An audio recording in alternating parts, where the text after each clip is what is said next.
Certain girl, this is Divya Srivastava. जय माता दी to everyone. सो आज है नवरात्रि डे 6 माँ कात्यायनी माता रानी का। सो पहले हम कथा सुन लेते हैं कि क्यों हम छठा स्वरूप माँ कात्यायनी रूप के नाम का मनाते हैं। पहले कथा सुनते हैं, फिर हम जयकारा लगाएंगे आगे। माँ दुर्गा के छठवें स्वरूप का नाम कात्यायनी है। इनका कात्यायनी नाम पढ़ने की कथा इस प्रकार है। कथ नामक एक प्रसिद्ध महर्षि थे। उनके पुत्र ऋषि कात्य हुए। इन्हीं कात्य के गोत्र में विश्व प्रसिद्ध महर्षि कात्यायन उत्पन्न हुए थे। इन्होंने भगवती पारंबा की उपासना करते हुए बहुत वर्षों तक बड़ी कठिन तपस्या की थी। इनकी इच्छा थी कि माँ भगवती उनके घर पुत्री के रूप में जन्म ले। माँ भगवती ने उनकी ये प्रार्थना स्वीकार कर ली थी। कुछ काल पश्चात जब दानव महिषासुर का अत्याचार पृथ्वी पर बहुत बढ़ गया, तब भगवान ब्रह्मा विष्णु महेश तीनों ने अपने अपने तेज का अंश देकर महिषासुर के विनाश के लिए एक देवी को उत्पन्न किया। महर्षि कात्यायनी ने सर्वप्रथम उनकी पूजा की। इसी कारण से ये कात्यायनी कहलाईं। ऐसी भी कथा मिलती है कि ये महर्षि कात्यायन के वहाँ पुत्री रूप से उत्पन्न भी हुई थी। आश्विन कृष्ण चतुर्दशी को जन्म लेकर शुक्ल सप्तमी, अष्टमी तथा नवमी तक 3 दिन इन्होंने कात्यायन ऋषि की पूजा ग्रहण कर दशमी को महिषासुर का वध किया था। माँ कात्यायनी अमोघ फलदायिनी हैं। भगवान कृष्ण को पति रूप में पाने के लिए वज्र की गोपियों ने इन्हीं की पूजा कालिंदी यमुना के तट पर की थी। ये वज्रमंडल की अधिष्ठात्री देवी के रूप में प्रतिष्ठित हैं। इनका स्वरूप अत्यंत ही भव्य और दिव्य है।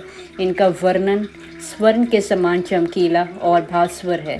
इनकी 4 भुजाएं हैं। माता जी का दाहिनी तरफ का ऊपर वाला हाथ अभय मुद्रा में तथा नीचे वाला वर मुद्रा में है। बाईं तरफ के ऊपर वाले हाथ में तलवार और नीचे वाले हाथ में कमल पुष्प से शोभित है। इनका वाहन सिंह है। दुर्गा पूजा के 6वें दिन इनके स्वरूप की उपासना की जाती है। इस दिन साधक का मन आज्ञा चक्र में स्थित होता है। योग साधना में इस आज्ञा चक्र का अत्यंत महत्वपूर्ण स्थान है। इस चक्र में स्थित मन वाला साधक माँ कात्यायनी के चरणों में अपना सर्वस्व निवेदित कर देता है।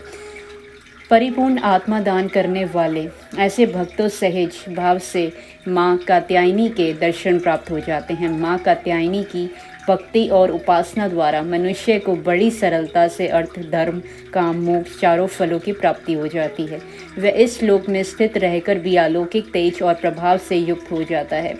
उसके रोग, शोक, संताप, भय आदि सर्वथा विनष्ट हो जाते हैं। जन्म जन्मांतर के पापों को विनष्ट के लिए माँ की उपासना से अधिक सुगम और सरल मार्ग दूसरा नहीं है।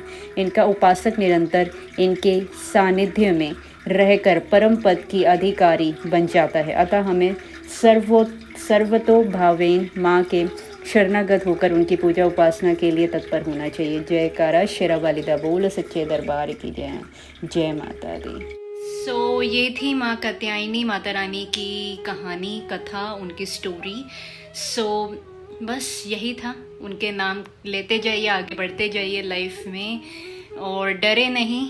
सब माता रानी है, सब ठीक करेंगी, सब की इच्छाएं पूर्ण करेंगी, सबकी विशेष पूरी करेंगी एंड सबको ठीक रखेंगी।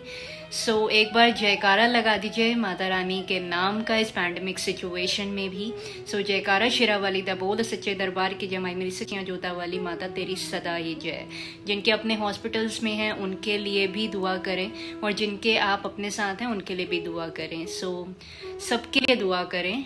इस माता रानी हमेशा सबकी सुनती हैं, सबके लिए दुआ करें। जय माता दी। कल मिलेंगे 7वें स्वरूप के साथ। जय माता दी।